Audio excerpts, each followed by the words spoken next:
Hello students, कैसे हैं? आज फिर मैं आपका स्वागत करता हूं मेरे YouTube चैनल MS पथेरिया पे। आज हम फिर से एक नया टॉपिक स्टार्ट करने जा रहे हैं। गैस कीजिएगा, आपको पता है ऑर्गेनिक केमिस्ट्री हमने इससे पहले स्टार्ट की थी, तो हम halo alkanes and halo arenes complete कर चुके हैं।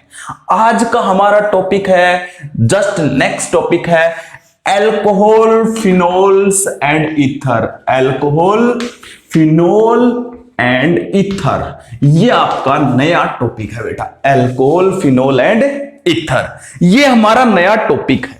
अब पहले तो मैं आपको बता देता हूं अल्कोहल्स किन्हें बोला जाता है और हम क्यों पढ़ रहे हैं। हमें ये भी तो पता होना जरूरी है, हम पढ़ क्यों रहे हैं। अल्कोहल्स बेटा, आप जनरल लाइफ में कोई भी कंपाउंड ले लो, जैसे कि मैं आपको मोस्टली चीजें बताऊंगा, जैसे कि आपके पास, आपके घर में कोई भी वुडन थिंग होगी, उसकी पॉलिशिंग के लिए हम क्या करते हैं, एक सब्सटेंस, एक लिक्विड सब्सटेंस यूज करते हैं। करते या नहीं करते हैं, ताकि वो चमकती रहे। तो वो जो पॉलिशिंग होती है वो स्पिरिट की बनी होती है। किसकी बनी होती है? स्पिरिट की। और स्पिरिट एक कौन सा कंपाउंड है? अल्कोहल कंपाउंड है। इसी तरीके से जनरल लाइफ में हम देखते हैं, आप पेन पेपर का यूज करते हो, न्यूज़पेपर देखते हैं, ये सब भी जिस सब्सटेंस से मिलके बने होते हैं उनके अंदर अल्कोहल प्रेजेंट होता है बेटा। हो जाएगा। इसी तरीके से अल्कोहल, फिनोल, आपके जो ईथर्स हैं, ईथर का हम कहां पे यूज करते हैं? एज ए सोलवेंट यूज किया जाता है। तो एज ए सोलवेंट हम किसका यूज करते हैं? ईथर का यूज करते हैं। ये बहुत सारे यूजेज हैं जिनके अंदर अल्कोहल्स का यूज होता है। अब क्वेश्चन आ गया हमारे पास, अल्कोहल्स होते क्या है, कहां पे यूज होते हैं, वो सब कुछ हम देख रहे हैं एक एक करके। तो मैं आपको बता देता हूं बेटा, अल्कोहल्स किन्हें बोला जाता है। अगर आपके पास ये क्वेश्चन आ जाए तो अल्कोहल्स, आपने एल्केन सबको पता है क्या होते हैं, पता है ना। एल्केन में क्या करोगे? एल्केन में आपको पता है कार्बन के 4 बॉन्ड ऑलरेडी कंप्लीट होते हैं। अगर हमें उनके अंदर कुछ डालना हो, अगर उसके अंदर हमें कुछ डालना है तो पहले कुछ ना कुछ निकालना पड़ता है। और एल्केन में से क्या निकाला जाता है? हाइड्रोजन। तो आप क्या करो, एल्केन में से एक हाइड्रोजन माइनस कर दो और उसकी जगह पे OH जोड़ दो। क्या जोड़ दो भाई? OH। और जिस भी ऑर्गेनिक कंपाउंड में OH प्रेजेंट हो उसे हम क्या नाम देते हैं बेटा? अल्कोहल नाम दिया जाता है। उसे हम क्या नाम देते हैं? अल्कोहल। सेम वे में फिनोल्स, आपको पता है जब बेंजीन रिंग के साथ, जब क्या कर रहा है, बेंजीन रिंग के साथ OH जुड़ा हुआ हो, है तो अल्कोहल ये भी, तो उसे हम क्या नाम देते हैं? फिनोल। और रही बात ईथर की, तो ईथर की हम बात करते हैं और मैं ये भी बताऊंगा इस चैप्टर में हम ईथर को क्यों पढ़ रहे हैं। तो ईथर की अगर हम बात करें तो क्या कह रहा है बेटा ईथर के बारे में? ईथर के बारे में कह रहा है, मान लेते हैं मैंने कोई कार्बन चेन लेके ये OH जोड़ दिया, इसका तो आपको पता है, इससे तो हम क्या नाम देते हैं? अल्कोहल नाम देते हैं। अब क्वेश्चन हमारे पास ये आ गया, ईथर क्या है? इस OH के H को हटा के इसकी जगह भी एक कार्बन चेन लगा दो बेटा। ये लगा दी मैंने ROR, लो एक और कार्बन चेन लगा दी। अब जैसे ही एक और कार्बन चेन लगाई तो ये आपका बन गया ईथर। ये आपका क्या बन गया? ईथर बन गया बेटा। तो ईथर पता चल गया क्या होते हैं। जब ऑक्सीजन के दोनों तरफ कार्बन चेन हो तो उसे हम क्या नाम देते हैं? ईथर।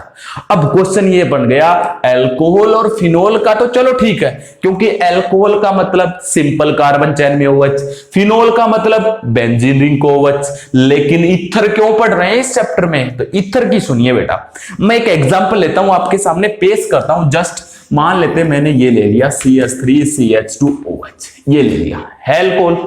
मैंने एक ईथर का भी एग्जांपल ले लिया, ये ले लिया CH3OCH3। बेटा मैंने एक अल्कोहल लिया, एक ईथर लिया, जरा ध्यान से देख के इसमें कुछ सिमिलरिटी देखो है या नहीं है। अरे इसमें कितने कार्बन है? 2। इसमें भी कितने कार्बन है बेटा? 2। हाइड्रोजन इसमें कितने हैं? 6। इसमें भी कितने हैं? 6। इसमें ऑक्सीजन कितना है? 1। इसमें भी ऑक्सीजन कितना? 1। देखो दोनों का केमिकल फॉर्मूला सेम है। लेकिन जब दो कंपाउंड्स का केमिकल फॉर्मूला सेम हो तो उनमें कुछ ना कुछ डिफरेंस मिलेगा।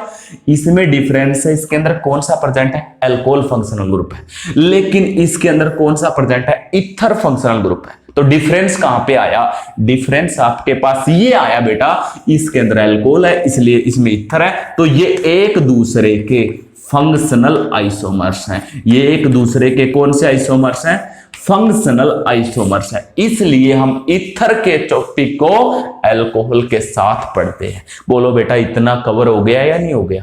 अब आगे चलते हैं, तो हमारे पास टाइप्स ऑफ अल्कोहल, आपने इससे पहले जब भी पढ़ा तो टाइप्स ऑफ अल्कोहल तो देखे हैं, रफ कर देता हूं मैं इसको, टाइप्स ऑफ अल्कोहल। तो जरा देखिएगा टाइप्स ऑफ अल्कोहल क्या होते हैं। अगर मैं टाइप ऑफ अल्कोहल की बात करूं तो आप देखिए बेटा टाइप ऑफ अल्कोहल्स, लेकिन किस बेस पे कर रही हैं, on the basis of number of OH group. OH group कितने प्रेजेंट हैं, इस बेस पे हम देख रहे हैं अल्कोहल्स की टाइप। तो उनमें सबसे पहला आपके पास है मोनोहाइड्रिक अल्कोहल्स। मोनोहाइड्रिक अल्कोहल का मतलब क्या है, मोनो मींस एक, हाइड्रिक मीन होता OH, जिनके अंदर एक OH ग्रुप प्रेजेंट हो बेटा उन्हें बोलते हैं मोनोहाइड्रिक। जैसे कि मान लेते मैंने ये लिया, इसमें कितने OH ग्रुप है, एक OH ग्रुप है। ऐसे आप कितना भी बढ़ते रहो, मान लेते मैं लिखना चाहूं तो डाईहाइड्रिक अल्कोहल्स, जिनके अंदर कितने प्रेजेंट होंगे, दो OH ग्रुप प्रेजेंट है। जैसे कि मैंने ये ले लिया, इसके अंदर कितने OH ग्रुप प्रेजेंट है, दो, तो ये कौन सा हो गया, डाईहाइड्रिक अल्कोहल्स। लेकिन इसमें एक बात देखिएगा, इन डाईहाइड्रिक अल्कोहल्स को एक नाम और देते हैं कभी कभी, इनको नाम दिया जाता है बेटा ग्लाइकोल्स। लेकिन ग्लाइकोल्स कब नाम देते हैं, उसकी कंडीशन सुन लो, दो OH तो होने चाहिए, लेकिन दोनों साथ साथ वाली कार्बन पे अगर दो OH जुड़े हुए हैं तो उन्हें बोलते हैं बेटा ग्लाइकोल्स। ऐसे अल्कोहल को बोलते हैं डाईहाइड्रिक, और ग्लाइकोल्स कब बोला जाता है, जब दो साथ साथ वाले कार्बन पे OH जुड़ा हुआ। तो आपसे पूछे monohydric alcohol, these are the alcohol in which contain one OH group, these are the alcohol in which contain two OH group. तीन OH ग्रुप हो जाएंगे तो उन्हें हम क्या नाम देंगे, ट्राईहाइड्रिक अल्कोहल्स, जिनके अंदर कितने हो जाएंगे बेटा, तीन OH ग्रुप। जैसे कि आपका मैं इसका भी एक एग्जांपल रख लेता हूं, ये मैंने रख लिया, इसमें कितने OH ग्रुप है बेटा, तीन, इसलिए ट्राईहाइड्रिक। ऐसे आप अगर और बढ़ना चाहो तो पॉलीहाइड्रिक, मतलब तीन से भी ज्यादा OH ग्रुप हो, कितना भी बढ़ाते रहो। लेकिन एक बात, वापिस ट्राईहाइड्रिक पे आओ, इन ट्राईहाइड्रिक को कभी कभी एक नाम दिया जाता है बेटा ग्लिसरॉल। क्या नाम देते हैं, ग्लिसरॉल भी नाम देते हैं। लेकिन वो कब देते हैं ये भी सुनिएगा, जब तीनों नजदीक नजदीक वाली कार्बन पे तीन OH जुड़े होते हैं ना बेटा, तो उनको तब हम क्या नाम देते हैं, ग्लिसरॉल नाम दिया जाता है। तो ये हो गए आपके डिफरेंट टाइप के alcohols on the basis of number of OH group. अब हमारी नेक्स्ट क्लासिफिकेशन है, क्लासिफिकेशन ऑफ अल्कोहल्स। क्या क्लासिफिकेशन है, लेकिन क्लासिफिकेशन का जो बेस बनाया गया वो क्या बनाया गया है, classification on the basis of hybridization. Classification on the basis of hybridization, hybridization के बेस पे क्लासिफिकेशन। तो जब हम क्लासिफिकेशन देखते हैं तो मैंने एक एग्जांपल लिया, ये कार्बन है, इसको OH जुड़ा हुआ है, तो ये क्या है, अल्कोहल। पहली क्लासिफिकेशन कर रहे हैं, ये आपका OH है, इस कार्बन को जुड़ा हुआ, तो इस कार्बन की आपको हाइब्रिडाइजेशन देखनी है। हम उन अल्कोहल्स को देख रहे हैं जब जिस कार्बन को OH जुड़ा हुआ है, अगर वो कार्बन sp3 हाइब्रिडाइज्ड है। कौन सी है बेटा, जिस कार्बन को OH जुड़ा हुआ है अगर वो कार्बन sp3 हाइब्रिडाइज्ड है, अगर वो कार्बन sp3 हाइब्रिडाइज्ड है तो आपके कितने टाइप्स के अल्कोहल्स होते हैं, तो वो हम एक एक करके देख रहे हैं। वैसे जनरली हमारे पास ये कई टाइप के होते हैं, जिनमें सबसे पहला आपके पास है सिंपल अल्कोहल्स। सिंपल अल्कोहल्स सबसे पहले हमारे पास क्या होता है, simple aliphatic alcohol. Simple aliphatic alcohol सबसे पहले हमारे पास ये है भी सिंपल एलिफेटिक अल्कोहल्स, जिस कार्बन को OH जुड़ा हुआ है उसकी हाइब्रिडाइजेशन अगर sp3 है तो उनका एक सबसे पहला स्पेशल टाइप है सिंपल एलिफेटिक अल्कोहल्स। तो सिंपल एलिफेटिक अल्कोहल की जब हम बात करते हैं तो वो जो सिंपल एलिफेटिक अल्कोहल्स हैं वो कौन से होते हैं, अरे जिसमें सिंपल कार्बन चेन, जैसे कि ये है, इस सिंपल कार्बन चेन में क्या जुड़ा हुआ है, OH, ऐसी अल्कोहल को हम सिंपल एलिफेटिक अल्कोहल्स। लेकिन जो अब ये एलिफेटिक अल्कोहल्स हैं, यानी कि जिनके अंदर कार्बन sp3 हाइब्रिडाइज्ड है, उनकी सबसे पहली टाइप कौन सी है? Simple aliphatic alcohols. ये जो सिंपल एलिफेटिक अल्कोहल्स है, these are of further 3 types. तो आप लिखोगे जिन कार्बन के हाथ OH जुड़ा हुआ है, अगर वो कार्बन sp3 हाइब्रिडाइज्ड है, तो उन अल्कोहल्स की सबसे पहली टाइप है सिंपल एलिफेटिक अल्कोहल्स, जो कि आगे फर्दर 3 टाइप्स के होते हैं। कौन कौन से हैं? एक आपके पास होता है प्राइमरी अल्कोहल, दूसरा आपके पास होता है सेकेंडरी अल्कोहल, और तीसरा आपके पास कौन सा होता है? Tertiary alcohol. अब हम बात करेंगे प्राइमरी अल्कोहल। मैं एक एग्जांपल पेश कर देता हूं, आप खुद ही बता दोगे कैसे आपने किया है। ये देखिए बेटा, आप अब खुद ही बता दीजिएगा मुझे, मैं ज्यादा एक्सप्लेन करने की भी कोशिश नहीं करूंगा, उससे पहले आपसे पूछूंगा। ये ध्यान रख दिया, जिस कार्बन को OH जुड़ा हुआ है वो कार्बन देखो कैसा कार्बन है? प्राइमरी। क्यों? ये कार्बन आगे एक कार्बन से जुड़ा हुआ है, इसलिए प्राइमरी अल्कोहल। जिस कार्बन को OH जुड़ा हुआ इसमें, ये आगे 2 कार्बन से जुड़ा हुआ, तो ये सेकेंडरी कार्बन। तो इससे जो अल्कोहल बनेगा, कौन सा अल्कोहल बनेगा? Secondary alcohol. अगर आपका OH जिस कार्बन को जुड़ा हुआ है, तो आप बता दो अगर वो टर्सरी कार्बन है, टर्सरी का मतलब ये कार्बन आगे 3 से जुड़ा हुआ, तो वो क्या होगा? Tertiary alcohol. डेफिनेशन क्या बनाओगे? Primary alcohol, when the OH group attach with the primary carbon, that are called primary alcohols. When OH group attach with secondary carbon, secondary alcohol. When OH group attach with tertiary carbon, that is known as tertiary alcohol. तो ये पहली type थी simple aliphatic alcohol, जो further कितने type के थे? 3 type के। अब आपके पास सेकंड टाइप के हैं। सेकंड मतलब जिन कार्बन को OH जुड़ा हुआ है, अगर वो sp3 हाइब्रिडाइज्ड हैं, तो आपके पास पहली टाइप थी सिंपल एलिफेटिक अल्कोहल। दूसरे टाइप के अल्कोहल होते हैं बेटा एलाइलिक अल्कोहल्स। दूसरे कौन से होते हैं? Allylic alcohols. हमारा टॉपिक कौन सा चल रहा है? Alcohol, phenol and ether. तो एलाइलिक अल्कोहल्स को देखते हैं। मैंने बता रखा है जिस कार्बन को डबल बॉन्ड जुड़ा हुआ है, ये रहा, उससे नेक्स्ट कार्बन ये रही, उसको OH जोड़ना है, ये जोड़ दिया। ये आपका एग्जांपल है एलाइलिक अल्कोहल का। लेकिन एलाइलिक अल्कोहल हमने कौन सी हाइब्रिडाइजेशन वालों में रखे हैं? sp3। देख लीजिएगा, इस कार्बन को OH जुड़ा हुआ है, इसके हाइब्रिडाइजेशन चेक कीजिएगा। इसको मैंने पिछले वीडियो में बताया था, सिग्मा बॉन्ड देखने आपको कितने हैं? Sigma bond. इनको मैंने हाइड्रोजन को अलग अलग कर दिया, 1 sigma bond, 2 sigma bond, 3 sigma bond, 4 sigma bond. और मैंने बता रखा है जब कार्बन के 4 सिग्मा बॉन्ड हो तो sp3 हाइब्रिडाइजेशन, 3 सिग्मा बॉन्ड होंगे तो sp2, और 2 सिग्मा बॉन्ड होंगे तो कौन सी हाइब्रिडाइजेशन होगी? sp। तो इसकी कौन सी हाइब्रिडाइजेशन है? sp3। इसलिए हमने एलाइलिक अल्कोहल उनके अंदर रखा है जिस कार्बन को OH जुड़ा हुआ है, उसकी कौन सी हाइब्रिडाइजेशन है बेटा? sp3। हो गया। लेकिन एलाइलिक अल्कोहल तो पता चल गया। जो ये एलाइलिक अल्कोहल है, these are of further 3 types again. जैसे सिंपल अल्कोहल 3 टाइप के थे, तो आपके जो एलाइलिक अल्कोहल है ये भी 3 टाइप के हैं। कौन कौन से बेटा? 3 टाइप के, एक प्राइमरी अल्कोहल, एक सेकेंडरी अल्कोहल, और एक कौन सा है? टर्सरी। लेकिन उनमें एलाइल ग्रुप होना जरूरी है। एग्जाम्पल में तीनों के आपके सामने पेश कर देता हूं। ये लीजिएगा बेटा, ये प्राइमरी अल्कोहल है। आप खुद बताओगे क्यों है, मैं बाद में बताऊंगा आपको। ये मैंने लिया, ये सेकेंडरी एलाइलिक अल्कोहल है। और एक और एग्जांपल मैं आपके सामने रख रहा हूं, ये आपके सामने है बेटा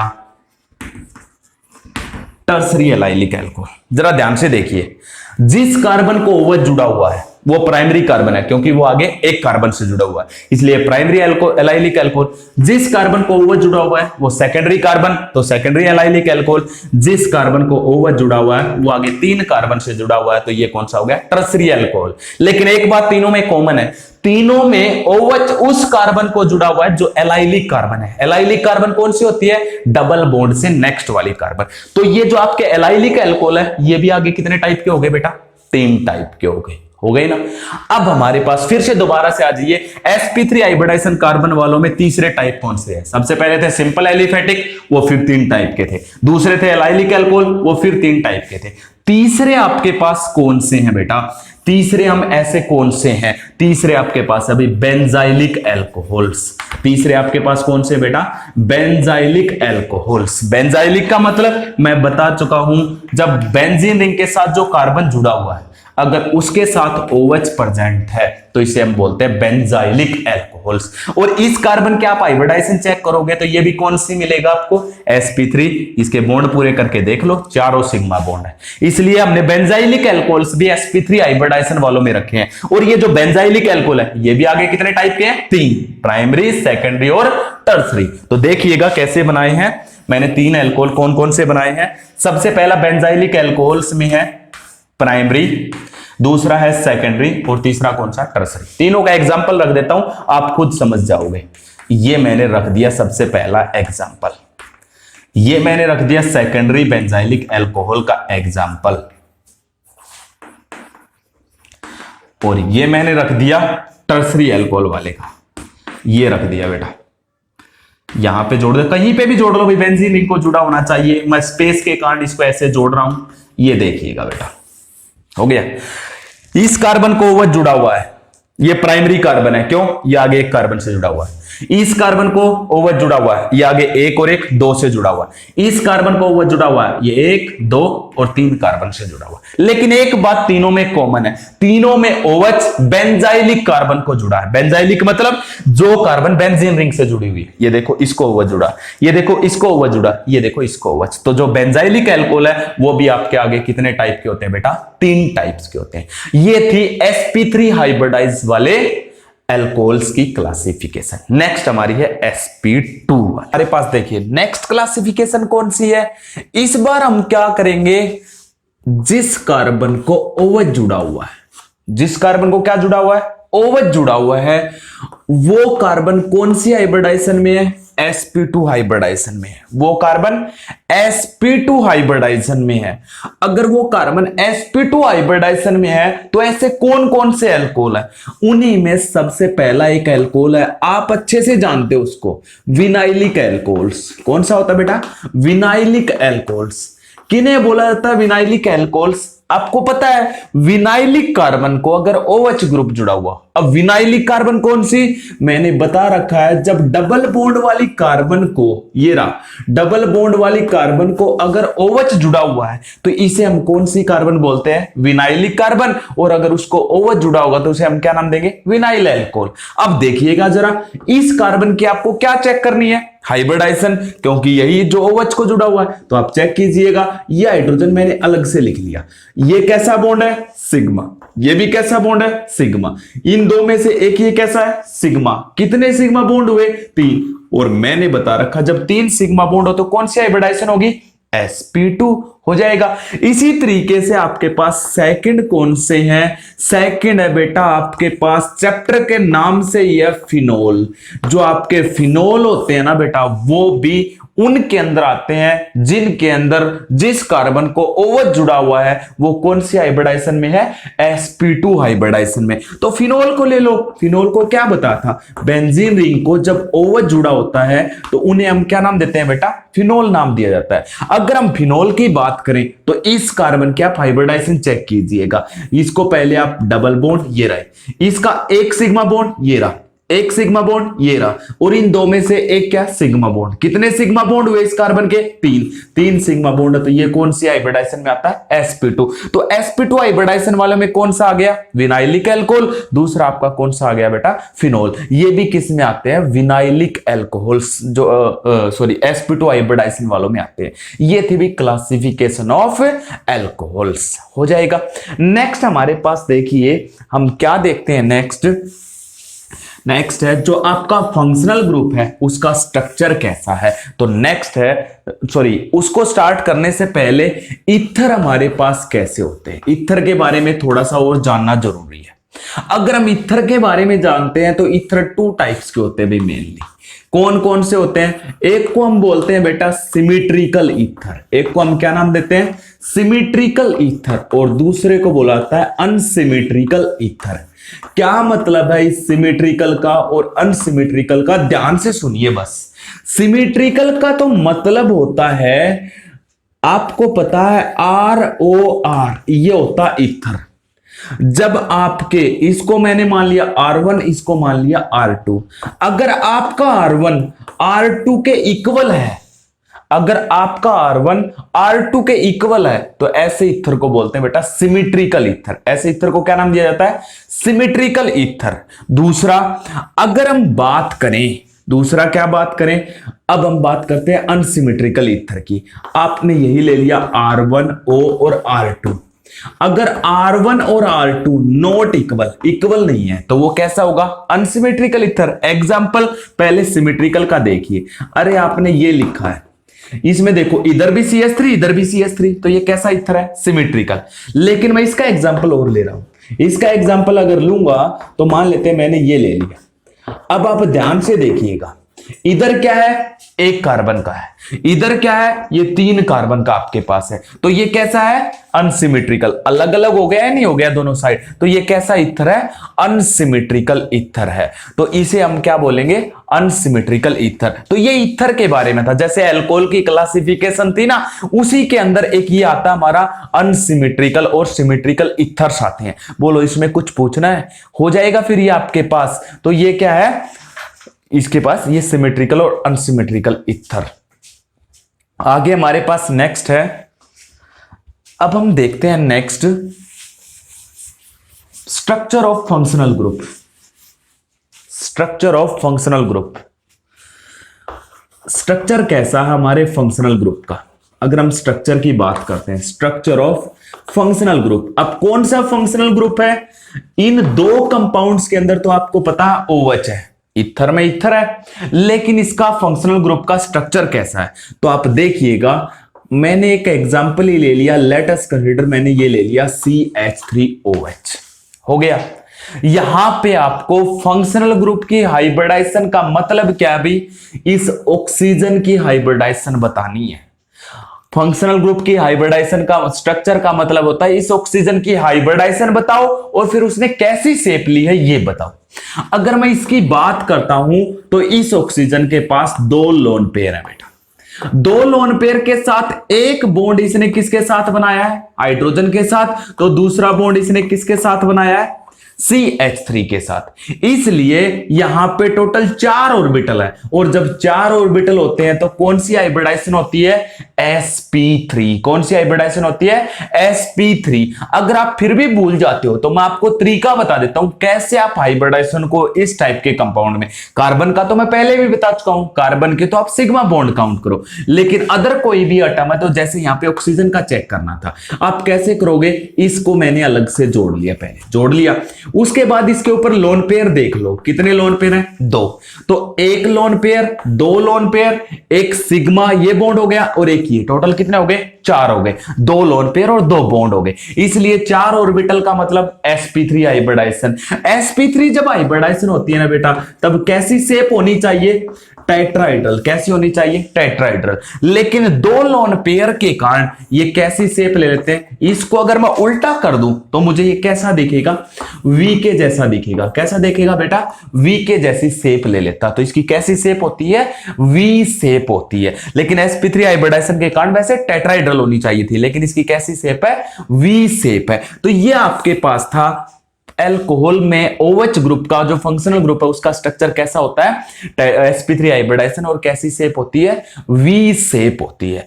अब हम यहां पे बात करते हैं इस एंगल की। मेन ये है हमारे पास टेट्राहेड्रल में जो ये एंगल होता है ये 109 डिग्री और 28 मिनट का होना चाहिए, लेकिन ये एंगल इसकी कंपैरिजन में लो होता है बेटा। क्या होता है?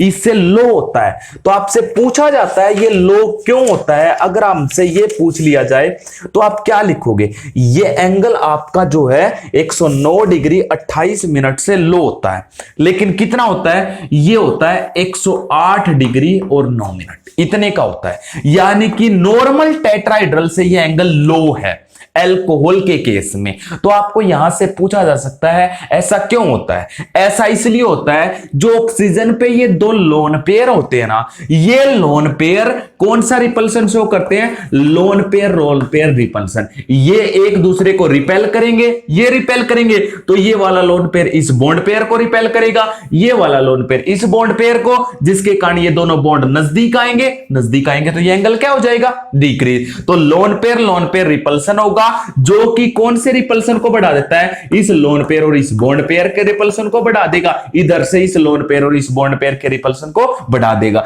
जिसके बाद एंगल क्या हो जाएगा बेटा आपका, डिक्रीज हो जाएगा। तो ये एंगल क्या हो जाता है, यहां पे डिक्रीज हो जाता है। एक और बात है, नॉर्मली ये कार्बन और ऑक्सीजन के बीच का जो डिस्टेंस होता है 142 पिकोमीटर होता है। कितना होता है, 142 पिकोमीटर होता है। इतना पूछना है बेटा। अब हम साथ साथ फिनोल को और ले लेते हैं। ये मैंने फिनोल ले लिया, फिनोल को मैंने बेंजीन रिंग को C6H5, ये आपका O और इसके साथ ये H, इसके भी ये दो लोन पेयर्स। बात तो इसकी भी सेम है, वही है, बिल्कुल एज इट इज है। एज इट इज क्या है भाई, वही यहां पे भी आपके पास दो लोन पेयर आ गए। इसकी भी वही हाइब्रिडाइजेशन है, कौन सी है बेटा, sp3 हाइब्रिडाइजेशन है। यहां पे भी जो एंगल आपका वो कितने का है, नियर अबाउट 109 डिग्री के करीब है। 109 डिग्री 28 मिनट से कम है। यहां पे भी नॉर्मली एक टेट्राहेड्रल में जो एंगल होता है ना बेटा, वो 109 डिग्री 28 मिनट का होता है, लेकिन यहां पे 109 डिग्री का है, इससे कम है। वही रीजन आपसे पूछेगा क्यों है, क्योंकि ये लोन पेयर को रिपेल करेंगे, ये लोन पेयर इसको रिपेल करेगा, ये लोन पेयर इसको, तो ये दोनों नजदीक आएंगे, तो इसलिए एंगल थोड़ा सा क्या हो जाता है, डिक्रीज हो जाता है। लेकिन यहां पे क्वेश्चन पूछने का क्या है वो सुनिएगा मेरे से ध्यान से। क्वेश्चन ये है, ये जो डिस्टेंस है कार्बन और ऑक्सीजन के बीच की, यहां पे 136 पिकोमीटर है। क्वेश्चन ये बनता है आपके पास इंपॉर्टेंट, यहां पे ये डिस्टेंस थी 142 पिकोमीटर, यहां पे ये डिस्टेंस 136 पिकोमीटर, 136। तो आपसे क्वेश्चन ये पूछाता है, एल्कोहल के अंदर कार्बन और ऑक्सीजन के बीच के जो बॉन्ड होता है उसकी डिस्टेंस, CO बॉन्ड की जो डिस्टेंस होती है वो 142 पिकोमीटर, लेकिन एल्फिनोल के केस में कार्बन और ऑक्सीजन के बीच का जो बॉन्ड होता है वो 136 पिकोमीटर। तो यहां से यहां पे CO बॉन्ड की जो लेंथ है वो कम क्यों हो गई है, ऐसा क्या हो गया है वो सुनिएगा बेटा, उसकी ध्यान से सुनिएगा। उसके बारे में क्या है, क्यों है वहां पे बॉन्ड डिस्टेंस कम, वहां पे क्या होता है, इसके बारे में मैं सब यहां पे डिस्कस कर रहा हूं। ये मैंने फिनोल का स्ट्रक्चर बना लिया, ठीक है, आप फिनोल का स्ट्रक्चर बना लो। ये मैंने फिनोल का स्ट्रक्चर बना लिया। क्या होता है फिनोल के स्ट्रक्चर में, ये जो लोन पेयर्स हैं ऑक्सीजन के, ये क्या है, बेंजीन रिंग के साथ रेजोनेंस में आ जाते हैं। जैसे ही बेंजीन रिंग के साथ रेजोनेंस में आएंगे तो देखिएगा, तो यहां पे डबल बॉन्ड आएगा, डबल बॉन्ड आएगा तो इस कार्बन के 5 बॉन्ड हो जाएंगे।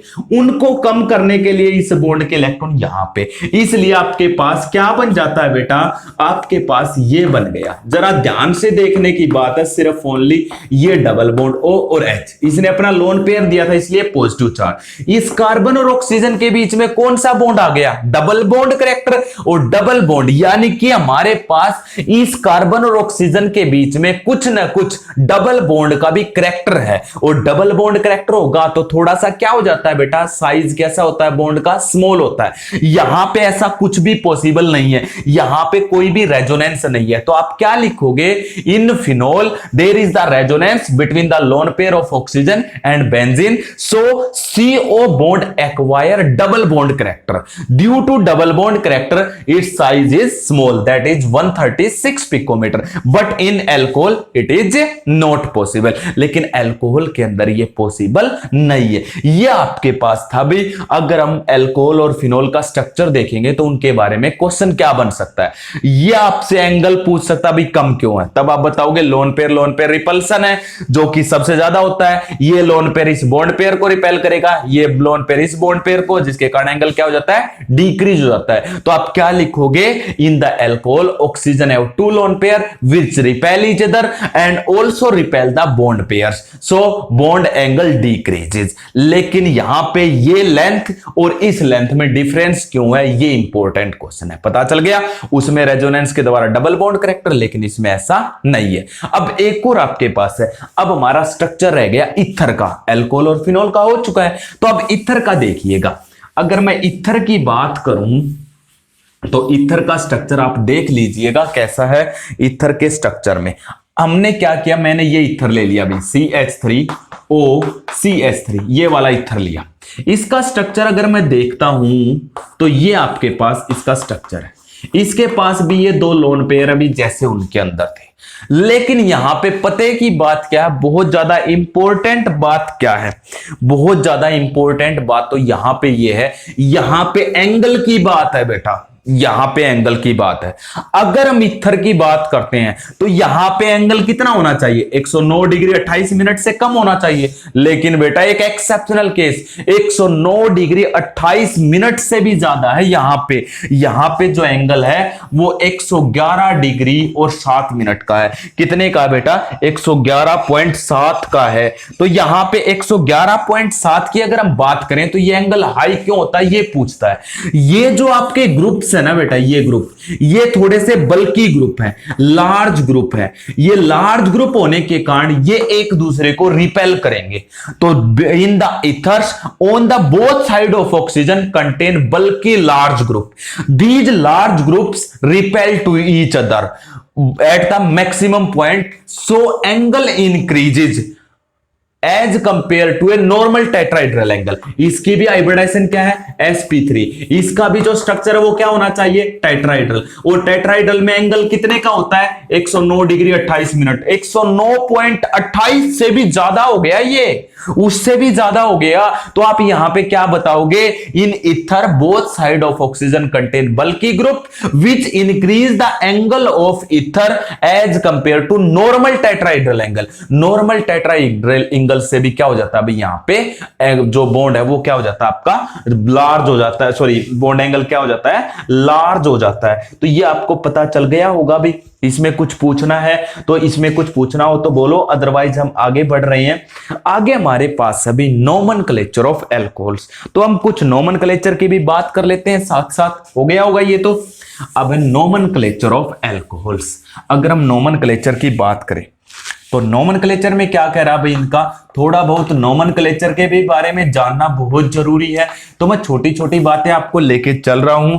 नोमेनक्लेचर में मैं आपको दो टाइप के बताऊंगा भाई, एक कॉमन नेमिंग और एक IUPAC। एक सिंपल एग्जांपल सबसे पहले हम ले लेते हैं। सिंपल एग्जांपल मैंने ये ले लिया, CH3CH2OH मान लेते ये ले लिया। सबसे पहले तो आप क्या करोगे, अगर कॉमन नेमिंग में बात करते हो तो इसके अंदर कौन सा फंक्शन ग्रुप है, अल्कोहल। तो कॉमन नेमिंग में इनके नाम के पीछे हमेशा अल्कोहल वर्ड लगता है। कब लगता है, जब हम किस में बात करते हैं, कॉमन नेमिंग में बात करें तो इनके नाम के पीछे कौन सा वर्ड लगेगा बेटा, कॉमन अल्कोहल वर्ड लगेगा ही लगेगा। उससे पहले कॉमन में नेमिंग कैसे होती है, कॉमन में नेमिंग होती है बेटा एल्काइल अल्कोहल की तरह होती है। क्या मतलब है, मैंने एल्काइल अल्कोहल लिखा है, अल्कोहल तो OH के लिए, और एल्काइल का मतलब है कितने कार्बन की चेन है। जैसे इसमें कितने कार्बन की चेन है, दो कार्बन को क्या बोलते हैं, इथ, और उसके नाम के पीछे क्या लगा लो, वायल। ये देखो इसकी नाम हो गई ना नेमिंग। इसलिए मैंने क्या है, इथाइल अल्कोहल, यानी कि इनके ग्रुप का नाम, यानी कि कॉमन नेमिंग में जब नेमिंग होती है तो इनके ग्रुप का नाम क्या बोला जाता है, एल्काइल अल्कोहल बोला जाता है। क्या बोला जाता है बेटा, एल्काइल अल्कोहल। इसलिए क्या हो गया, इथाइल अल्कोहल। जैसे कि अब ये है आपके पास, इसमें एक कार्बन की चेन है तो क्या हो जाएगा, मिथाइल, और आगे क्या वर्ड लग जाएगा, अल्कोहल। तो क्या बन गई ये, मिथाइल अल्कोहल हो जाएगा इस टाइप से। लेकिन साथ साथ मैं IUPAC में और बता देता हूं आपको। अगर हम IUPAC की बात करेंगे ना बेटा, तो मैं आपको दो चीजें बता रहा हूं, वो आप नोट कर लीजिएगा, ये समझ लीजिएगा, आपकी नेमिंग हो गई। IUPAC में क्या क्या रिक्वायरमेंट होती है, IUPAC में सबसे पहले नेमिंग होती है बेटा प्रीफिक्स की, उसके बाद नेमिंग होती है वर्ड रूट की, उसके बाद आपके पास नेमिंग होती है प्राइमरी सफिक्स की, और फिर आपके पास नेमिंग होती है बेटा इसमें सेकेंडरी सफिक्स की। इन चार चीजों को जोड़ दीजिएगा तो आपके पास IUPAC नेमिंग बन जाएगी। देखिए क्या क्या है, मैं एक एक करके बताता हूं। प्रीफिक्स का मतलब क्या होता है, उसको जानने से पहले सबसे पहले आप वर्ड रूट देखिए। वर्ड रूट का मतलब होता है आप कार्बन चेन को लॉन्ग से लॉन्ग सेलेक्ट कीजिएगा। जैसे मैंने ये ले ली, इसमें कितने कार्बन की चेन बन रही है भाई, दो कार्बन की चेन बन गई, और दो कार्बन की चेन में सारे कार्बन इस चेन के आ गए। इसे तो बोलते हैं बेटा वर्ड रूट। और वर्ड रूट मेन चैन को बोला था। वर्ड रूट किसको बोला था? मेन चैन। एक कार्बन का होगा तो मिथ, 2 कार्बन का होगा इथ, 3 कार्बन का होगा प्रोप, 4 कार्बन का ब्यूट, 5 का होगा तो पेंट। ये आपने +1 में पढ़ा था। ये तो होता वर्ड रूट। उसके बाद आप देखो प्राइमरी सफिक्स। प्राइमरी सफिक्स का मतलब है इसमें कैसे बॉन्ड है बेटा? सारे सिंगल बॉन्ड। बॉन्ड हमेशा कार्बन कार्बन के बीच के चेक करने हैं। कौन से चेक करने हैं? कार्बन और कार्बन के बीच के बॉन्ड। यहां पे कार्बन और कार्बन के बीच के बॉन्ड कैसे है? सिंगल बॉन्ड है। सफिक्स, प्राइमरी सफिक्स का मतलब होता है अगर कार्बन कार्बन के बीच में सिंगल बॉन्ड है तो एन वर्ड लगा दो, डबल बॉन्ड है तो इन वर्ड लगा दो, ट्रिपल बॉन्ड है तो क्या वर्ड लगा दो? YNE। अब बात करता हूं मैं सेकेंडरी सफिक्स। सेकेंडरी सफिक्स यहां पे कौन सा फंक्शनल ग्रुप है? तो सेकेंडरी सफिक्स किसे बोलते हैं? जो भी मैं बोल रहा हूं उसको सुन के ध्यान से नोट डाउन करते रहिएगा। सेकेंडरी सफिक्स हम बोलते हैं फंक्शनल ग्रुप को। अब इसमें कौन सा फंक्शनल ग्रुप है बेटा? एल्कोहल। एल्कोहल के लिए ओवल वर्ड लगता है। अभी एल्कोहल के लिए क्या वर्ड लगता है? ओवल। यूपीएससी में एल्कोहल के लिए OL वर्ड लगता है। क्या लगता है? OL वर्ड लगता है। पता चल गया बेटा? फिर एक एक करके ये सब कुछ। अब आपका रह गया प्रीफिक्स। क्या होता है प्रीफिक्स? वो होता है भाई जो कुछ कार्बन चेन में ना आए, हमारे वर्ड रूट वाली कार्बन चेन में। अब इसमें तो सब कुछ आ गया है तो कोई भी नहीं बचा, यानी कि साइड चेन। जब हमारी मेन चेन, जो आपने लॉन्ग चेन जो वर्ड रूट लेते हो ना, उसमें अगर कुछ रह जाता है, उसमें हमारी कोई चेन छूट जाती है तो उसको हम प्रीफिक्स में लेते हैं। यहां पे कोई भी प्रीफिक्स नहीं है। अब सबको जोड़ो। प्रीफिक्स तो है नहीं, आपका क्या आएगा दूसरे नंबर पे? सबसे पहले आप क्या लिखोगे? आप वर्ड रूट को लिखो। अगर मैं वर्ड रूट को लिखूंगा तो क्या लिखा जाएगा बेटा? वर्ड रूट में, वर्ड रूट में लिखा जाएगा सबसे पहले इसमें कितने कार्बन है? 2 कार्बन। 2 कार्बन के लिए मैं कहने क्या लिख दिया? इथ। हो गया बेटा। अब आपके पास क्या है? वर्ड रूट के बाद देखते जाइएगा। दूसरा प्राइमरी सफिक्स। प्राइमरी सफिक्स में क्या लगाऊंगा? यहां पे सारे सिंगल बॉन्ड है तो क्या लगाऊंगा? ANE। ये लगा दिया अभी मैंने, ANE। फिर क्या है? Secondary suffix. सेकेंडरी सफिक्स में यहां पे अल्कोहल फंक्शन ग्रुप है तो उसके लिए क्या वर्ड लगाऊंगा? OL। OL तो मैं लगा दूं लेकिन E और O दोनों वोवल हो जाएंगे, इसलिए मैंने E को हटा के क्या लगा दिया? इथेनॉल। क्या बन गया बेटा आपका? इथेनॉल। अब जल्दी से आप दूसरे वाले का बना दीजिएगा। दूसरे वाला भी आपके समझ में आ जाना चाहिए क्या बना रहे हैं हम।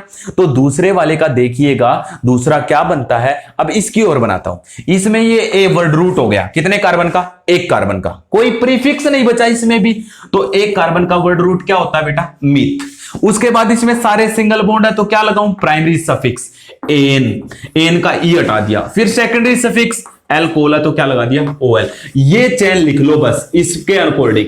पहले प्रीफिक्स नहीं था, फिर मैंने वर्ड रूट मिथ, फिर मैंने प्राइमरी सफिक्स एन, फिर सेकेंडरी सफिक्स OL। हो गया नहीं? हो गया नेमिंग। अब आगे बढ़ते जाइएगा, मैं कुछ एग्जांपल और भी देता हूं।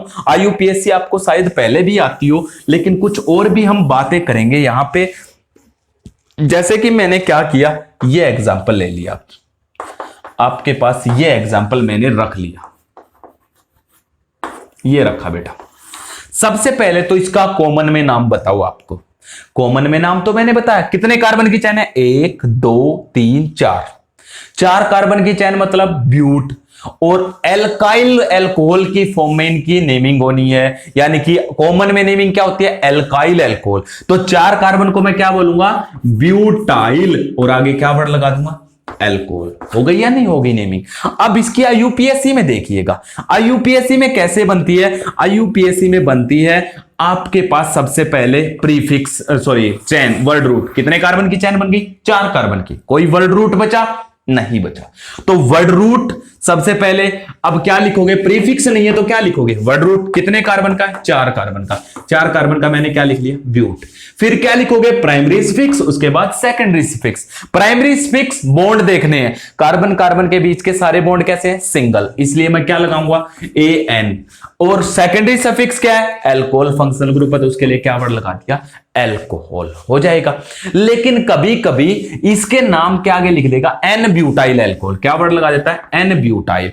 एन का मतलब क्या है, आपके जो ये 4 कार्बन है, ये ब्यूटाइल का मतलब 4 कार्बन जो जुड़े हुए हैं ये स्ट्रेट चेन में जुड़े हुए हैं, बिल्कुल लंबी चेन है, कोई ब्रांचिंग नहीं है। क्योंकि आईयूपीएससी तो ब्रांचिंग बता देगी, कॉमन कोई ब्रांचिंग नहीं बताती बेटा, वो इससे पता चलता है। एन का वर्ड का मतलब होता है यहां पे कोई ब्रांचिंग नहीं है, बिल्कुल स्ट्रेट चेन में जुड़े हुए। तो इसको हम पूरा नाम क्या लिखेंगे, एन ब्यूटाइल एल्कोहल लिखा जाएगा। क्या लिखा जाएगा, एन ब्यूटाइल एल्कोहल। कुछ और देखते हैं, एक दो नेमिंग जहां पे हम कुछ और वर्ड लगा सकते हैं। जैसे कि हमारे पास एक और है, मान लेते हैं ये आपके पास लिखा हुआ है, इस बार ये लिखा हुआ है, अब ये है, इसकी कॉमन और आईयूपीएससी दोनों में नेमिंग बताऊंगा। पहले कॉमन में देखिएगा, कॉमन में देखोगे तो बेटा अब तो 1 2 3 4 कार्बन हो गए। 4 कार्बन का अगर मैं लिखूं तो क्या हो गया, ब्यूटाइल, और उसके बाद क्या वर्ड लगा दूं, एल्कोहल। ये तो लग गया। इसमें और इसमें डिफरेंस क्या रह गया? फिर आपसे कोई पूछे ब्यूटाइल एल्कोहल लिखो तो आप ये स्ट्रक्चर बनाओगे या ये बनाओगे? ये तो दोनों सेम हो गए, इनमें थोड़ा बहुत तो डिफरेंस करना पड़ेगा ना। तो ये क्या कर रहा है, आप क्या करते हो, लास्ट कार्बन देखो, सेकंड लास्ट कार्बन कहां से चलते हैं ये भी देख लो। जिस कार्बन को फंक्शनल ग्रुप जुड़ा हुआ है या जहां से भी फंक्शनल ग्रुप को लोवेस्ट नंबर मिले उस तरफ से चलो। अब इधर से चलना पड़ेगा, इधर से क्यों, फंक्शनल ग्रुप पहले पे आएगा, ये दूसरा और ये तीसरा। तो ये है सेकंड लास्ट कार्बन, और इस सेकंड लास्ट कार्बन पे अगर CH3 जुड़ा हुआ है, अगर सेकंड लास्ट कार्बन पे CH3 जुड़ा हुआ है बेटा, उसके लिए आइसो वर्ड लगता है। क्या वर्ड लगता है, आइसो। तो 1 2 3 और 4 कार्बन इकट्ठा किए और मैंने क्या वर्ड लगा दिया, आइसोब्यूटाइल एल्कोहल। तो आइसोब्यूटाइल का मतलब क्या है, जो सेकंड लास्ट कार्बन है उस पे आप क्या लगा दो, एक CH3 लगा दो, तो उसके लिए क्या वर्ड लगाते हैं, आइसोब्यूटाइल एल्कोहल। अब आईयूपीएससी में नेमिंग देखिएगा, आईयूपीएससी में नेमिंग कहां से स्टार्ट होती है, पहले chain, long chain. Long chain मैंने ये सिलेक्ट कर ली भाई, ये हो गई, बन गई। जब ये मैंने चेन सिलेक्ट की तो ये एक बच गया कार्बन की चेन, तो ये है भाई आपका प्रीफिक्स। ये आपका क्या रह गया, प्रीफिक्स हो गया। अब आप क्या करोगे, ये 3 कार्बन की चेन है और ये है आपका प्रीफिक्स। अगर हम बात करें इन 3 कार्बन के चेन की और ये प्रीफिक्स है, तो सबसे पहले नेमिंग प्रीफिक्स। प्रीफिक्स एक कार्बन का है, लेकिन ये कौन सी कार्बन पे जुड़ा हुआ, ये कैसे, जो आपने लॉन्ग चेन या वर्ड रूट सिलेक्ट किया ना बेटा, उसको नंबरिंग देते हैं, उस चेन को हम वहां से स्टार्ट करते हैं ताकि जिस कार्बन को फंक्शनल ग्रुप जुड़ा हुआ ना वो थोड़ा सा पहले आए। मान लेते जैसे मैं इधर से स्टार्ट करूंगा तो ये पहली कार्बन पे फंक्शनल ग्रुप जुड़ा हुआ, अगर मैं इसको इधर से स्टार्ट करता तो कौन सी कार्बन पे जाता, थर्ड पे, वो गलत हो जाएगा। इस साइड से चलेंगे तो 1, ये 2 और ये क्या हो गया, 3 हो गया बेटा। अब तीसरी कार्बन हो गया। अब आप सबसे पहले प्रीफिक्स कौन सी कार्बन पे जुड़ा हुआ, सेकंड पे, इसलिए मैंने लिख दिया 2। इस प्रीफिक्स का नाम क्या है, मिथाइल। एक कार्बन का है इसलिए मिथाइल हो गया। अब वर्ड रूट, कितने कार्बन का वर्ड रूट है, 3 कार्बन के लिए क्या लगाओगे, प्रोप। उसके बाद सारे सिंगल बॉन्ड है तो क्या लगाओगे, एन, और उसके बाद क्या लगाओगे, पहली पोजीशन पे OL है तो क्या लगा दोगे, OL। समझ आया है नहीं आया बेटा? वैसे तो ये +1 का है बेटा सब कुछ, लेकिन फिर भी इतना ज्यादा डिटेल तो हम वहां की यहां पे नहीं कर सकते, लेकिन जो धीरे धीरे बातें हैं थोड़ी बहुत वो आपको पता होनी चाहिए। हो जाएगा बेटा। आगे हम एक और देखते हैं, इसको मैं कर देता हूं रफ, जो आपके जानने की जरूरत है, जो आपके सिलेबस में है, इसलिए मैं आपको ये आईयूपीएससी नोमेनक्लेचर बता रहा हूं इस यूनिट के स्टार्टिंग में। अदरवाइज आपका जितना भी है +1 से आएगी बेटा नेमिंग। तो अब एक और ले लेते हैं, मान लेते हैं मेरे पास ये होता, एक एग्जांपल और मैंने पेश कर दिया आपके सामने। ये है आपके पास, क्या है बेटा, ये, सॉरी ये नहीं है, ये आपके पास। सबसे पहले तो इसकी कॉमन नेमिंग, कॉमन नेमिंग में तो आप कह दोगे 1 2 3 4 5, और मैंने लिख दिया 5 कार्बन के लिए पेंटाइल, और उसके आगे क्या वर्ड लगा दूं, एल्कोहल। ये हो गया आपका कॉमन नेमिंग में। तो लेकिन बेटा कॉमन नेमिंग में आपको अगर स्ट्रेट चेन है तो मैंने बताया था, लंबी चेन है तो उसके आगे एन वर्ड लगाते हैं, लंबी नहीं है तो क्या लगाओगे वो देखिएगा। अब पहला मैं यहां से स्टार्ट करूंगा, क्यों, क्योंकि इसको फंक्शनल ग्रुप जुड़ा हुआ है। उसके बाद 2 और ये 3 कार्बन की चेन बनी, ये आपके दो साइड चेन रह गए। ये है second last carbon. Second last carbon पे इस बार कितने CH3 जुड़े हुए हैं? 2। एक जुड़ा होता तो आइसो वर्ड लगता, बताया था। अब 2 जुड़े हुए हैं तो क्या वर्ड लगाया जाएगा? Neo word. अपनी कॉपी में नोट करते रहिएगा बेटा। अब की बार कौन सा वर्ड लगेगा बेटा? Neo word. क्या वर्ड लगा जाएगा बेटा? नियो वर्ड लगेगा। तो आपको पता चल गया भाई यहां पे कौन सा वर्ड लगेगा? नियो वर्ड लग जाएगा। तो ये था भी आपके पास नियो पेंटाइल अल्कोहल। अब आपको आईयूपीएससी में आपकी लॉन्ग चेन तो ये हो गई जिसको आप वर्ड रूट बोलते हो। ये दोनों क्या हो गए? प्रीफिक्स। कौन सी कार्बन पे जुड़े हुए? सेकंड पे, इसलिए 2 बार लिखूंगा। इसका नाम भी मिथाइल, इसका नाम भी मिथाइल, इसलिए डाई लिखूंगा। ये 2 है और दोनों के लिए क्या वर्ड लगा देते हैं? मिथाइल। तो 2 डाई मिथाइल। उसके बाद वर्ड रूट कितने कार्बन का है? 3 कार्बन का। तो 3 कार्बन के लिए क्या लगाओगे? प्रोप। फिर सारे सिंगल बॉन्ड है, क्या लगाओगे? एन। और ये आपका एल्कोहल है तो ये क्या लगाओगे? OL। इस OL की भी पोजीशन बतानी होती है बेटा, लेकिन ये हर बार फर्स्ट कार्बन पे आया इसलिए हमने क्या लिखा है? OL। आप बताओ या ना बताओ, जब ये फर्स्ट पे जुड़ा हुआ हो तो कोई जरूरी नहीं है, हो जाएगा। तो नियो आइसो वर्ड पता चल गया। अब 2 वर्ड और रहते हैं, अगर सेकेंडरी आ जाए या फिर टर्सरी आ जाए तब आप क्या लिखोगे? सेकेंडरी या फिर क्या आ जाए? टर्सरी। तो उनको और देख लीजिएगा, उनको भी मैं यहीं पे कवर करवा देता हूं। अगर आपके पास सेकेंडरी या टर्सरी आ जाए तो उनको और देख लीजिएगा आप कैसे। एक तो आपके पास ये है बेटा, ये मैंने लिख लिया, एक ये है। दूसरा मेरे पास ये है, ये मैंने लिख लिए 2।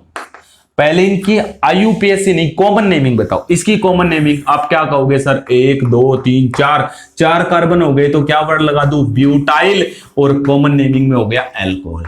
लेकिन बेटा अब एक बात बताइएगा मुझे, एन ब्यूटाइल एल्कोहल लिखूं, इसको आइसोब्यूटाइल एल्कोहल लिखूं या क्या लिखूं? डिफरेंस तो करना पड़ेगा। जिस कार्बन को OH जुड़ा हुआ ना बेटा, वो आगे कितने कार्बन से जुड़ा हुआ? 3 से। ना तो यहां पे आइसो लग सकता, ना यहां पे नियो लग सकता, तो फिर क्या लगाएं? जिस कार्बन को OH जुड़ा हुआ है वो आगे 3 कार्बन से जुड़ा हुआ। अगर वो 3 से जुड़ा हुआ तो ये कैसा कार्बन है? टर्सरी, बता रहा हूं। इसलिए इसके आगे क्या वर्ड लगा दो? TER। TER का मतलब होता है टर्सरी ब्यूटाइल एल्कोहल। अब मतलब समझ में आ गया टर्सरी कैसा है। आईयूपीएससी आप कर लेना, लॉन्ग चेन ये सिलेक्ट कर लो, आपने ये बना दी 1 2 3 कार्बन की। ये आपका क्या रह गया? प्रीफिक्स। इस बार ध्यान से देखना, 1 2 3 मैंने यहां से सिलेक्ट किए चेन, यहां से स्टार्ट किए, यहां से करते तब भी जिस कार्बन को OH जुड़ा हुआ वो कौन सी कार्बन पे आता? दूसरी पे। हमें चेन वहां से सिलेक्ट करनी होती है ताकि जिस कार्बन को फंक्शनल ग्रुप जुड़ा हुआ ना वो थोड़ा सा लोवेस्ट कार्बन पे आए, नजदीक वाली कार्बन पे। इधर से स्टार्ट करने पर भी दूसरी पे, इधर से स्टार्ट करने पर भी क्या है? दूसरी पे। आईयूपीएससी नेमिंग देखो, ये क्या? प्रीफिक्स। कौन सी कार्बन पे जुड़ा हुआ? सेकंड पे, इसलिए क्या लिखोगे? 2 मिथाइल। उसके बाद क्या लिखोगे?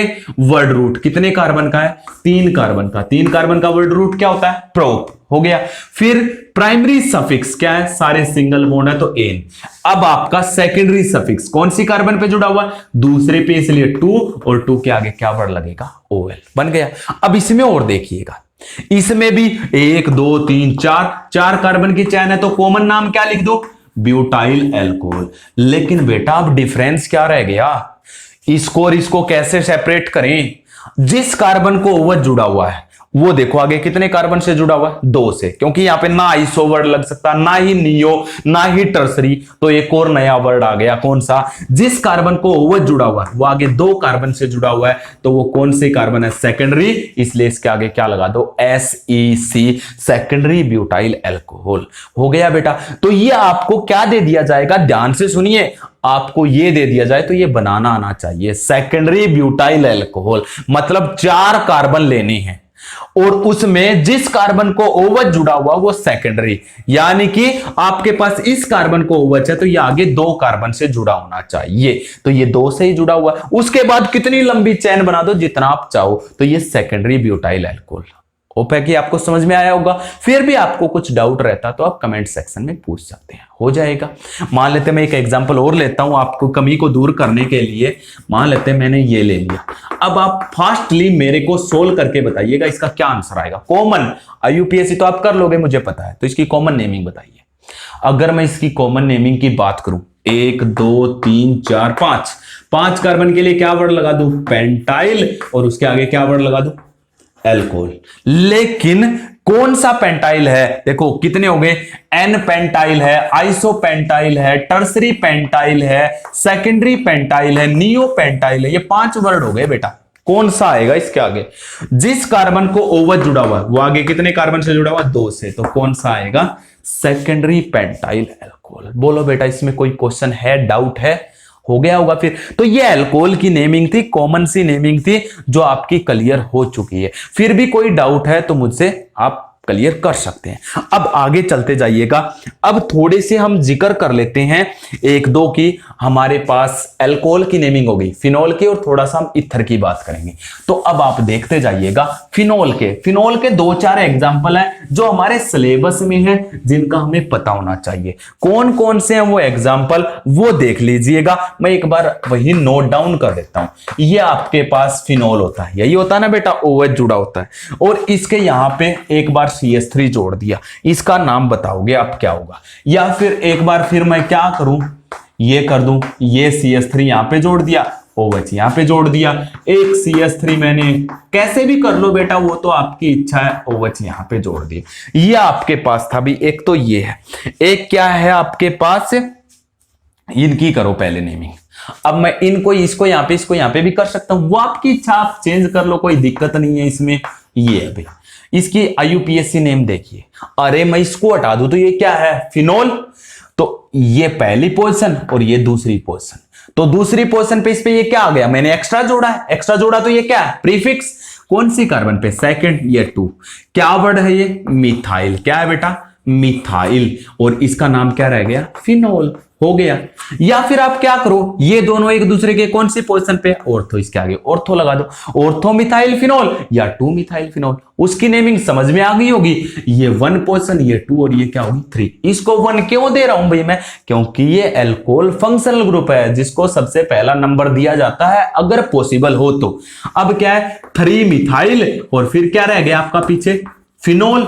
अगर आप 3 लगाना चाहते हो तो बेटर है, अदरवाइज ये एक दूसरे की कौन सी पोजीशन पे? मेटा पे, इसलिए एम वर्ड लगा दो। वो आप समझ गए होगे। क्या नाम बन गया? Para-methyl phenol. क्या बन गया बेटा? पैरामिथाइल फिनोल या 4 मिथाइल फिनोल। वो आपकी इच्छा है, जैसे आप लिखना चाहो लिख सकते हो। वैसे ये तो थे IUPAC। कॉमन में इनका नाम होता है बेटा क्रीसोल। क्या नाम होता है? क्रीसोल। इसे ऑर्थोक्रीसोल बोलेंगे, इसे मेटाक्रीसोल बोलेंगे, और इसे क्या बोला जाएगा? पैराक्रीसोल बोला जाएगा। क्यों बोलेंगे वो आप समझ गए होंगे। एक को ऑर्थोक्रीसोल, एक को पैरा, और एक को क्या बोला जाएगा? मेटाक्रीसोल बोला जाएगा। तो इस पे भी हो जाएगा। अब आगे बढ़ते हैं। आगे हमारे पास क्या है भाई? आगे हमारे पास है, अगर इस बेंजीन रिंग को 2-2 OH जुड़े हुए हो तब आप क्या करोगे? तब इनकी नेमिंग कैसे करोगे? तो इनकी नेमिंग और बता दीजिए मुझे फास्टली आप एक बार। आपको समझ में तो आ ही गया है। अरे बिल्कुल ही आसान है अब तो। अब आप ये नहीं कर सकते भाई इस OH को हटा दूं तो ये फिनोल बन गया, नहीं बेटा। अब दोनों फंक्शनल ग्रुप हैं, तो अब नेमिंग कैसे होगी वो देखो। एक फर्स्ट पोजीशन पे और एक कौन सी कार्बन पे? सेकंड पे। तो इन दोनों को हटा के इसका नाम क्या है? बेंजीन। उसके बाद क्या है? एक पहली पोजीशन पे, एक दूसरे पे, एक 1 और एक 2। 2 है इसलिए डाई, और अल्कोहल के लिए कौन सा फंक्शनल ग्रुप लगता है? OL। इसलिए इसका नाम क्या होगा? Benzene 1,2 diol. इसका नाम क्या हो जाएगा? 1, 2 और 3। इसका नाम क्या हो जाएगा? बेंजीन, और क्या हो जाएगा? 1 और 3 पे क्या आ जाएगा? डाइओल। और उसका नाम क्या हो जाएगा? बेंजीन 1 और 4। 1, 2, 3, 4। 1 और 4 पे क्या आ जाएगा? डाइओल हो जाएगा बेटा। ये थे फिनोल के कुछ एग्जांपल्स। अब हम ईथर की नेमिंग में बढ़ते हैं। 2-4 एग्जांपल मैं आपको ईथर के और बता देता हूं। तो ईथर के और देखिएगा बेटा, ईथर में क्या क्या है। थोड़े से वही उठाऊंगा मैं, जो एक तो सिंपल, और 2-3 वो एग्जाम्पल उठाऊंगा जो थोड़े से एक्सेप्शनल टाइप के होंगे। तो सबसे पहले तो मैं एग्जाम्पल सिंपल वाला ले लेता हूं, ये। अब आप इसकी कॉमन नेमिंग भी और IUPAC भी दोनों बताता चलूंगा, ठीक है। आपके पास ये है। अगर हम कॉमन नेमिंग में बात करें तो आप इधर वाला फंक्शनल ग्रुप देखो, इधर वाला, सॉरी इधर कार्बन चेन का क्या नाम है? एक कार्बन की है। एक कार्बन की क्या होती है? मिथाइल। कॉमन में इधर भी क्या है? मिथाइल। हो गया अभी। अब दोनों सेम है, और इस ऑक्सीजन के लिए लगता है ईथर। क्या वर्ड लगता है? ईथर। तो कॉमन में नाम क्या हो गया? Di methyl ether. क्या नाम हो गया बेटा? Di methyl ether. सीधा नाम लिख दोगे। एक और एक दो, डाई मिथाइल, और क्या लिख दोगे, ईथर, हो जाएगा। आईयूपीएससी में कैसे करते हैं? आईयूपीएससी में बेटा इन दोनों में से जो भी लॉन्ग लंबी चेन है उसको सिलेक्ट कर लो। अब तो दोनों सेम है, ये मैंने लॉन्ग चेन ले ली, इस लॉन्ग चेन को आप वर्ड रूट मानोगे, क्या मानोगे, वर्ड रूट। और ये सारा क्या रह गया, प्रीफिक्स, क्या रह गया, प्रीफिक्स रह गया। अब एक कार्बन का प्रीफिक्स है, एक कार्बन का प्रीफिक्स आपको पता क्या लिखा जाता है, मिथाइल। लेकिन ये ऑक्सीजन मिथाइल में नहीं आया, इस ऑक्सीजन को और लेने के लिए मैंने यहां से YL वर्ड हटा दिया और उसकी जगह इस ऑक्सीजन के लिए क्या वर्ड लगा दिया, OXY। इसलिए इस ग्रुप का नाम क्या हो गया, मिथोक्सी। उसके बाद क्या है, प्रीफिक्स की नेमिंग हो गई। मैं आईयूपीएससी नेमिंग का रूल बता चुका हूं, सबसे पहले प्रीफिक्स, उसके बाद क्या लिखोगे, वर्ड रूट, फिर क्या लिखोगे, प्राइमरी सफिक्स, और सबसे लास्ट में क्या लिखते हो, अगर आपके पास है तो लिख दो, अदरवाइज पड़ा रहने दो। ये रूल है। प्रीफिक्स मैंने लिख लिया। अब वर्ड रूट, एक कार्बन का, एक कार्बन के लिए क्या लगाऊंगा, मिथ। फिर प्राइमरी सफिक्स, सारे सिंगल बॉन्ड है तो क्या लगाऊंगा, एन। सेकेंडरी सफिक्स है ही नहीं। अब आधे कहेंगे सर आपने तो कहा था इथर फंक्शनल ग्रुप है। इथर फंक्शनल ग्रुप है और फंक्शनल ग्रुप हमेशा सेकेंडरी सफिक्स होते हैं, लेकिन इथर एक एक्सेप्शनल केस है। फंक्शनल ग्रुप होते हुए भी किस में आता है, ये प्रीफिक्स में आता है बेटा, हो जाएगा। अब आप एक और एग्जांपल ले लीजिएगा, उससे आप समझ जाओगे। तो एक और एग्जांपल मैं आपके सामने पेश कर रहा हूं, देखते जाइएगा। मान लेते हैं मैंने इस बार ये ले लिया। अब आप यहां से ये बताइएगा, पहले कॉमन नेमिंग, कॉमन में इसका नाम क्या है, मिथाइल, इसका नाम क्या है, इथाइल, हो गया। ये दोनों हो गए। अब इनमें ये दोनों अलग अलग हैं तो लिखने पड़ेंगे। ये ई से स्टार्ट हो रहा है, ये एम से, कौन सा पहले लिखा जाएगा, रूल होता है जो अल्फाबेट में पहले आता है। अल्फाबेट में इनका पहला वर्ड देखो, ई पहले आता है तो पहले इथाइल, उसके आगे लिख दोगे मिथाइल, और लास्ट में कॉमन नेमिंग में मैंने बता रखा क्या वर्ड लगाओगे बेटा, इथर। ये तो हो गया इसका कॉमन नेमिंग। आईयूपीएससी देखो, मैंने बताया था इन दोनों में जो बड़ी चेन है, ये लॉन्ग चेन है, ये क्या मानी जाएगी, वर्ड रूट। ये पूरा क्या रह गया, प्रीफिक्स। क्या रह गया बेटा, ये प्रीफिक्स रह गया। अब प्रीफिक्स है, इसके लिए आप क्या वर्ड लगाओगे, मिथोक्सी। क्यों, एक कार्बन का मिथ और इस ऑक्सीजन के लिए क्या लगाओगे, ऑक्सी।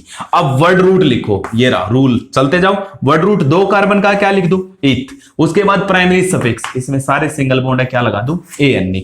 सेकेंडरी सफिक्स इसके अंदर नहीं है, ये भी हो जाएगा बेटा, फिर कर लोगे। अब एक दो एग्जांपल और देख लीजिएगा, एक दो एग्जांपल और कौन कौन से हैं वो और मैं देख लेता हूं। रूल आपके वही रहते हैं भाई, रूल्स कभी भी चेंज नहीं होते हैं बेटा, तो वो आप रखिएगा। तो एक एग्जांपल आपके सामने और रखा जाता है, तो आप ये रख लीजिएगा, CH3O CH3 ये आपके पास है। इसके कॉमन और आईयूपीएससी नेमिंग कर लीजिएगा, ठीक है। कॉमन और आईयूपीएससी नेमिंग की अगर हम बात करेंगे तो आप दोनों टाइप कर लीजिएगा। पहले आप क्या करो, कॉमन नेमिंग देखो। कॉमन नेमिंग में कैसे देखोगे, सबसे पहले इसका नाम देख लो, क्या नाम है, मिथाइल। इसका नाम क्या है बेटा, 1 2 3 3 कार्बन का प्रोपाइल। लेकिन ये कौन सा प्रोपाइल है, एन प्रोपाइल है, आइसो प्रोपाइल है, सेकेंडरी प्रोपाइल है, कौन सा है बेटा, ये तो बताइएगा। तो ये भी तो जरूरी है आपके पास, ये कौन सा प्रोपाइल है आपके पास, तो ये भी तो आप एक्सप्लेन करोगे ना, तो कौन सा प्रोपाइल है। अब आप ध्यान से देखिएगा, ये सेकेंड लास्ट कार्बन है, इसको क्या जुड़ा हुआ है, CH3, तो इसके लिए क्या वर्ड लगाऊंगा, आइसो। क्या वर्ड लगाऊंगा, आइसो प्रोपाइल। अब M और I में कौन सा पहले आता है, I, इसलिए आइसो प्रोपाइल में पहले किसको लिखोगे। वैसे तो अगर मैं एनसीईआरटी की बात करूं तो एनसीईआरटी ने तो सीधा लिख रखा मिथाइल आइसोप्रोपाइल और आगे वर्ड लगा दिया इथर। लेकिन मेरा रूल क्या कहता है, मेरे अकॉर्डिंग तो मैं बता रहा हूं आई और एम में पहले कौन आता, आई, इसलिए आपको लिखना चाहिए आइसोप्रोपाइल और उसके बाद ये मिथाइल और फिर क्या आएगा बेटा, इथर। तो लेकिन जब भी आपके कहीं पे भी आता तो आप एनसीईआरटी को फॉलो करोगे बेटा, कंपटीशन में आए तब आप इसको फॉलो करोगे, हो जाएगा। ये थी इसकी कॉमन नेमिंग। अब आईयूपीएससी देखिए, आईयूपीएससी में मैंने बता दिया जो भी बड़ी चेन है उसको आप क्या मानते हो, वर्ड रूट। जो स्मॉल चेन है उसको क्या मानोगे, प्रीफिक्स। प्रीफिक्स एक कार्बन का है तो एक कार्बन का मैं क्या लगा दूं, मिथोक्सी, क्या लगा दूं, मिथोक्सी। अब क्या आपके पास कौन सी कार्बन को जुड़ा हुआ है, 1 2 3, वर्ड रूट मैंने 3 कार्बन का बनाया, सेकंड कार्बन को ये प्रीफिक्स है तो क्या लिखूंगा, 2 मिथोक्सी। अब ये 3 कार्बन की चेन है, 3 कार्बन की चेन के लिए क्या लगाऊंगा, प्रोप, सारे सिंगल बॉन्ड उनके लिए क्या लगाऊंगा, प्रोपेन, हो जाएगा। 2 एग्जांपल मैं आपको देता हूं, वो आप खुद सोल्व कीजिएगा, नहीं तो मैं आपको नेक्स्ट वीडियो में डिस्कस करूंगा। आपके पास एक एग्जांपल ये है बेटा, आपके पास एक एग्जांपल ये है, इसकी आपको केवल और केवल IUPAC नेमिंग बतानी है, केवल और केवल कौन सी नेमिंग बतानी है, IUPAC। कोई भी आपको इसकी कॉमन नेमिंग नहीं बतानी है, लेकिन एक और है जिसकी आपको दोनों नेमिंग बतानी है, ये है बेटा C6H5OCS3, इसकी आपको दोनों बतानी है, हो जाएगा। आप मेरे साथ मेरे इसी चैनल पे बने रहिएगा बेटा। आपको वीडियो पसंद आती है तो सब्सक्राइब शेयर लाइक अपने दोस्तों को बता दीजिएगा, लेकिन मैं इतना कहता हूं, अगर आप मेरे साथ बने रहोगे तो आपको कंप्लीट ऑर्गेनिक क्या कंप्लीट केमिस्ट्री समझ में आएगी। और मेरी इसी चैनल पे आपको फिजिक्स की वीडियो बाय रवि पथेरिया के द्वारा मिलेंगी। हमारी पहली यूनिट यानी कि इलेक्ट्रोस्टैटिक्स फिजिक्स की कंप्लीट हो चुकी है और न्यूमेरिकल्स चल रही हैं, आप एक बार जरूर देखिएगा। आप मेरे कहने से 2-3 वीडियो देखिएगा, अगर आपको पसंद आती है तो आप कंटिन्यू बने रहिएगा। Okay, thank you.